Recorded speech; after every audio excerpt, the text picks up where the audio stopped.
Bonjour la famille Santé Tito, j'espère que vous allez bien et dans cette vidéo on va essayer un peu de voir pourquoi est-ce que vous vous sentez fatigué lorsque vous vous réveillez. Vous avez bien dormi, vous avez pris un petit moment, des heures de repos, mais malgré ça lorsque vous vous réveillez vous vous sentez toujours fatigué. On va voir maintenant ici quelles sont les causes qui peuvent favoriser ces genres de choses. Alors sans plus tarder on va commencer directement avec le premier trouble. La première chose qui peut vous perturber et qui peut vous sentir fatigué lorsque vous vous réveillez, c'est premièrement les apnées du sommeil. Les apnées du sommeil, ça veut dire quoi? Ça veut dire que lorsque vous dormez, il y a des apnées, donc des absences de respiration qui se passent au niveau du système respiratoire, mais dont vous ne serez pas conscient.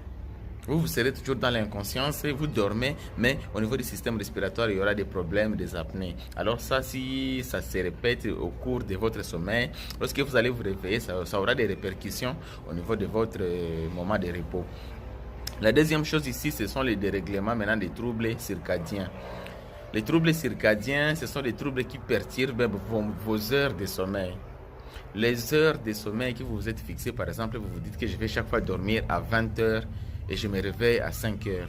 Ce sont les moments qui constituent votre moment circadien. Donc, c'est ça les moments de votre sommeil. Les heures là qui constituent ces moments. Alors, lorsque vous commencez maintenant à dérégler ces moments-là, par exemple, vous dites que non, aujourd'hui j'ai beaucoup de travail, je vais dormir à 22 heures et puis je vais me réveiller peut-être à 5 heures. Là, vous avez déjà déréglé vos moments circadiens et ça va vous pousser à vous sentir fatigué lorsque vous vous réveillez. Ça, c'est la deuxième chose. La troisième chose, ce sont maintenant les carences à quelques vitamines du corps, comme par exemple la vitamine B, B12, ou soit la vitamine K et la vitamine D. Ce sont des vitamines qui entrent exactement dans le bon fonctionnement de l'organisme et contribuent aussi au sommeil. Maintenant, lorsque cette carence-là, lorsque ces vitamines-là manquent dans l'organisme, ça crée aussi des troubles de sommeil.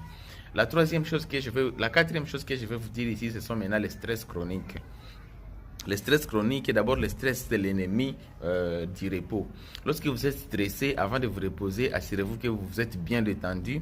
Vous avez fait une bonne méditation parce que si vous vous reposez, vous dormez sans avoir contrôlé ou soit éradiqué votre stress, vous allez voir exactement que tout ce que, d'ailleurs, la plupart du temps dans le sommeil, vous allez chaque fois vous réveiller à quelques minutes.